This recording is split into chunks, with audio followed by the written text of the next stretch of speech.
Welcome back to another episode of the High Styx Highlights Podcast presented by Smith Sports Media. I'm your host, LJ Smith, and on this very special episode, I have the owner and club director of High Styx Field Hockey Club, Caitlin Dallmeyer. Caitlin, thank you so much for spending some time with me on this episode. Absolutely, LJ. I'm so excited to be here.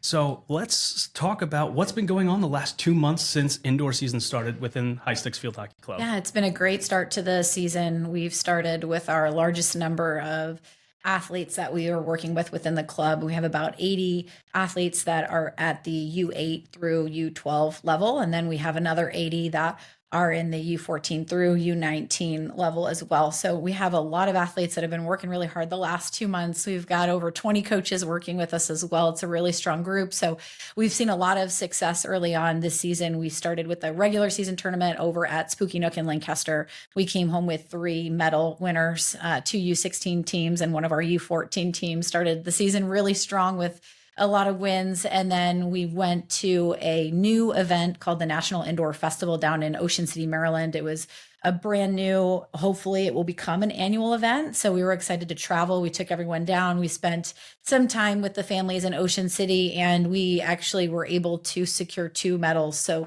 our U10 team came in second place in the elite division, and our U12 team won first place. So really exciting for both of those groups. Young, a lot of them had their first medal experience, which is always really exciting. And then we also had a U16 team go undefeated. Unfortunately, couldn't secure the medal due to some tiebreakers and goal differential challenges, but they had a great experience being able to play some strong competition as well. So overall, it was a great start. We had 2 different large events. We've got over 16 teams this year. So a lot of teams that are competing and learning and growing every weekend. And then we plan to send 7 teams down to the national tournament end of February, beginning of March. So we are working towards a much bigger picture of competing in the next couple of weeks as well.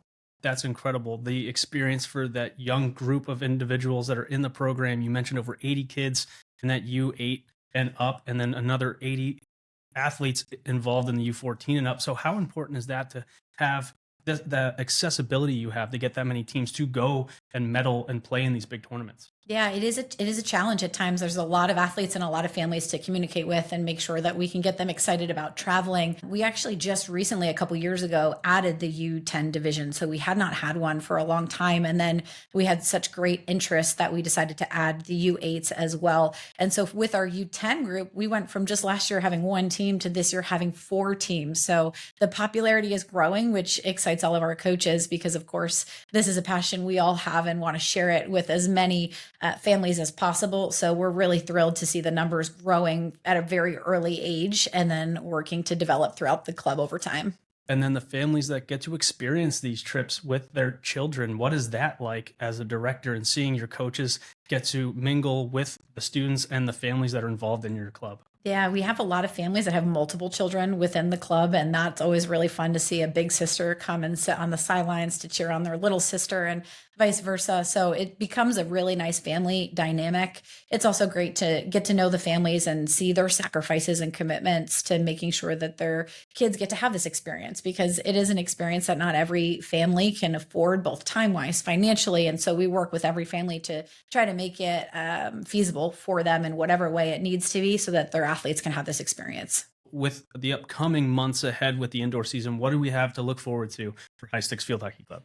We've got a big tournament this weekend. We're going back to Spooky Nook. We're taking about 15 teams there on Saturday. So we'll have lots of action, more opportunities to win medals, more opportunities to implement the skills that we've been working on for the last couple of weeks, which I'm really excited about. And then we have a couple more Kutztown tournaments. And then we also have some more Spooky Nook tournaments before the end of the season, leading up again to the National Indoor Tournament, which is the end goal is to be able to perform at our highest level at that event. So we have a couple teams headed down to Richmond, and they'll be competing at the U19 National Indoor Tournament. So that's a big trip. And then we have several that'll be going to Spooky Nook again for the U10, U12, and U14 nationals as well.